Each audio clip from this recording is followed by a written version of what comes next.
Hello, my name is Sabrina Amel with the Amel Agency, where we specialize in speed, customer service, and integrity. To stay up to date with all of our videos, please subscribe to our channel so you can be notified on our newest postings. So we've been talking about the 5 concepts of unleashing your passion. Concept 1 was finding your purpose in meaning. Concept 2 was positive reframing. And so today we're going to work on, talk a little bit about concept 3, which is making connections. So this is about networking and forming great relationships. So when I started networking not too long ago, I was kind of skeptical, and I didn't really know what to expect. I didn't really understand the whole networking concept. So, and I was really unsure of myself and not very confident. I remember going to meetings and really feeling that cold sweat of pure fear going through you, of having to introduce yourself to a room full of people.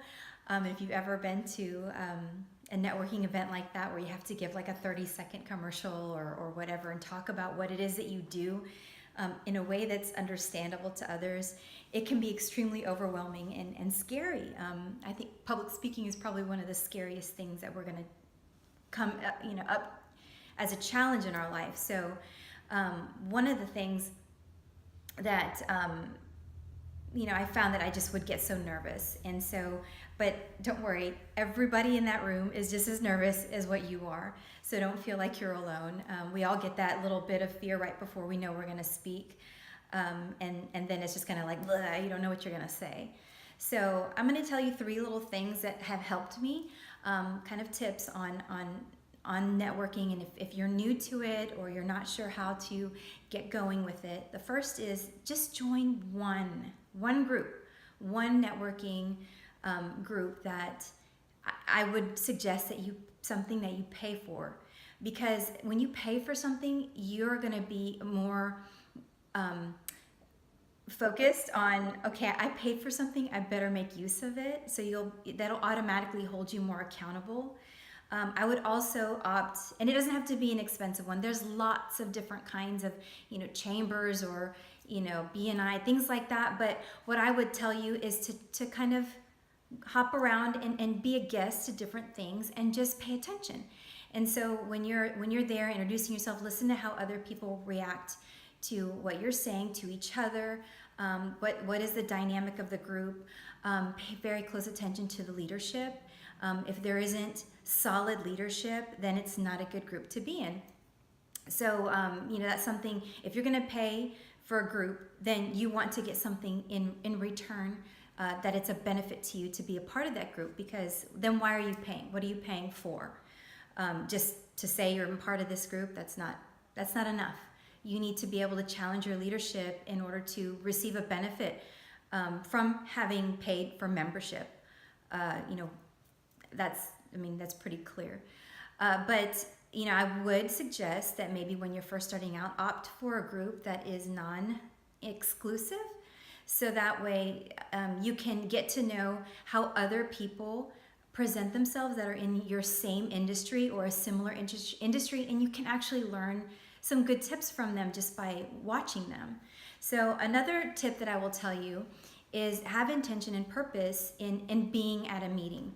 So if you're just going to, fish for leads and referrals, and you go to the meeting and you get nothing in the end, and you leave and you've got no leads, you've got no referrals, you feel bad, then you may want to revisit concept 1 on your purpose and meaning and why you're even doing what you're doing. That's the foundational thing with unleashing your passion. If you don't have a true passion for what you're doing, and you're just going from meeting to meeting to meeting and looking for people to buy your thing, then that's really not a benefit, and people can see that you're just looking for a transactional relationship, and they're not going to be willing to do business with you as easily as if you were to stay the course and get to know them a little bit better and talk to them, and be willing to network and make that connection with more depth than just that basic transactional or I scratch your back, you scratch mine kind of thing, which I think isn't the best way of doing business. I know a lot of people do business that way, but it may not be the best for long-term product, producing long-term growth or effect for you. So the referrals will come, but later, after you've been a part of a group, but right now, you're focusing on what your goals are, and more of an inward focus, like how can I improve on myself? So always have an intention and purpose, when you go, but with the purpose that you want people to get to know you. And that kind of leads into my last tip, which is to be consistent.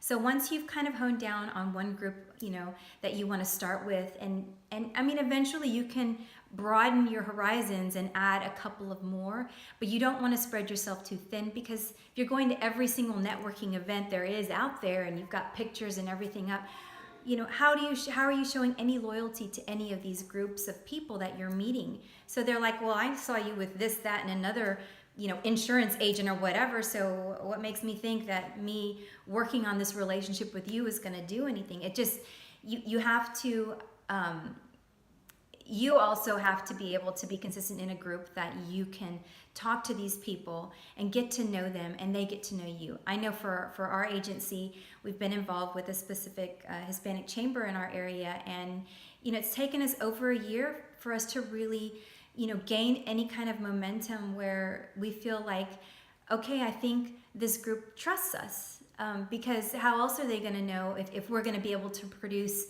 good products and be ethical about it? And if our main things that we focus on are speed, customer service, and having integrity, well, that takes time to show them that we do that. And we are true to our word. You're not just going to get trust right off the bat. You have to earn it, and that takes time. So stay consistent, keep going, keep showing up, keep going.